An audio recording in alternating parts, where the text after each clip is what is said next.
Olá, meu nome é Márcio. Sejam bem-vindos à disciplina de Estrutura de Dados do curso de Licenciatura em Computação da Universidade Estadual de Ponta Grossa. Esta é a nossa primeira videoaula. Nos semestres anteriores, vocês trabalharam com as disciplinas de Algoritmos e Programação, onde vocês aprenderam alguns conceitos básicos de programação. Neste momento do curso, nós precisamos dar um passo adiante. E para isso, nós precisamos enxergar que todo programa computacional manipula algum tipo de informação, algum tipo de dado. E neste momento, nós vamos nos preocupar, além dos nossos algoritmos e dos nossos programas, como que nós vamos organizar esses dados. Vejam um exemplo. Imaginem uma agenda telefônica. O que é uma agenda telefônica? É um conjunto de registros com nomes e telefones. Nas nossas casas, quando nós fazemos uma agenda telefônica, nós nos preocupamos em ordenar esses dados para que seja mais fácil encontrar um determinado telefone na nossa agenda. Em computação, nós pensamos de uma maneira similar. Se nós colocássemos dentro de um computador todos os registros de telefones e nomes, sem nenhum tipo de ordenação, certamente o programa seria menos eficiente para encontrar um determinado telefone. Por quê? Ele teria que procurar um por um, até que ele encontrasse o telefone que ele deseja. Então, nesse momento, antes mesmo de eu pensar no algoritmo que eu vou usar e no meu programa, eu pensei, bom, como eu posso organizar os meus dados de uma maneira que facilite o processamento? E a primeira ideia que eu tive é, vou ordenar esses dados. Se eu tenho um conjunto pequeno de dados, isso nem é tanto um problema. Mas quando eu começo a aumentar muito o número de dados que eu tenho, eu preciso me preocupar. Certo? Então, eu não vou apenas pensar no algoritmo. Eu vou pensar em como eu vou organizar esses dados para que o meu processo computacional fique mais eficiente. Ou seja, a disciplina de estrutura de dados, então, ela foca na organização que eu vou dar aos dados, que vai ser uma decisão em conjunto, neste momento, com o algoritmo que eu pretendo usar. O algoritmo e a estrutura de dados. Então, vamos lá.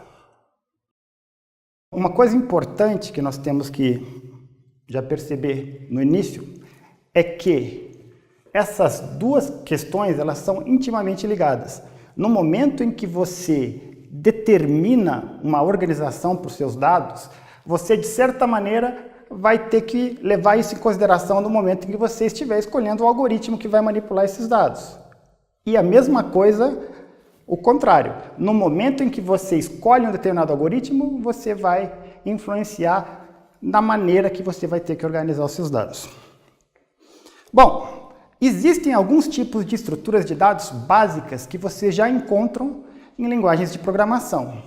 O ano passado, vocês viram uma estrutura que não deixa de ser uma estrutura de dados bem simples, que é o arranjo.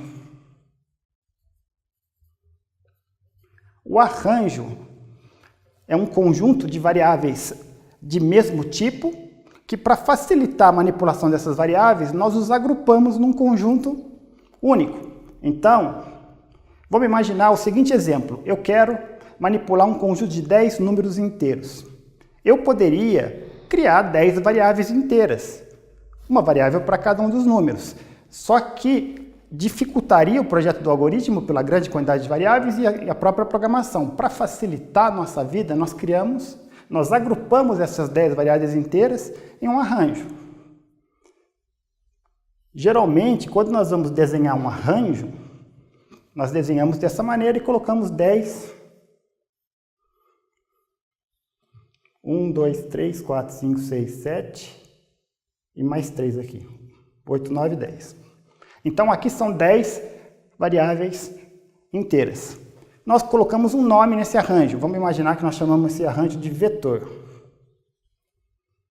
Cada uma dessas partes do meu arranjo vai ter um índice a partir do qual eu vou conseguir manipular cada uma das 10 variáveis inteiras. 1, 2, 3, 4, 5, 6, 7, 8, 9, 10. E no momento que eu escolho uma dessas variáveis para manipular, eu vou usar esse índice. Então, por exemplo, se eu quiser inserir um número na quinta posição do meu arranjo, o que eu vou fazer? Eu vou escrever o nome do arranjo, que é vetor. Eu vou usar o abre colchetes, vou colocar o número 5, certo? E vou, por exemplo, fazer uma operação de atribuição. Vou armazenar, por exemplo, o número 22. Então, o número 22 vai ser armazenado na posição 5 do meu arranjo. Então, eu venho aqui na posição 5 e coloco o número 22. Lembrando, os arranjos, eles variam às vezes de diferentes linguagens de programação. Vocês estudaram Pascal o ano passado. Por essa razão, eu vou utilizar o Pascal como referência para o curso de estrutura de dados. Mas, talvez algum de vocês conheçam algumas linguagens diferentes, como, por exemplo, C, Java, PHP e outras. Outras linguagens de programação, eles numeram os arranjos começando pelo 0, certo? Mas em Pascal, a numeração começa pelo 1. Então, se eu tenho um arranjo de tamanho 10, eu vou ter 10 variáveis numeradas de 1 até 10.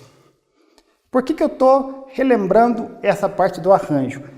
Essa estrutura da linguagem de programação vai ser muito importante no curso de estrutura de dados, porque nós vamos usá-la bastante quando eu começar a estudar estruturas de dados mais complexas. Certo? Bom, essa é apenas uma introdução sobre o assunto. E na próxima videoaula, nós vamos começar a estudar a nossa primeira estrutura de dados, que é a pilha. Até lá!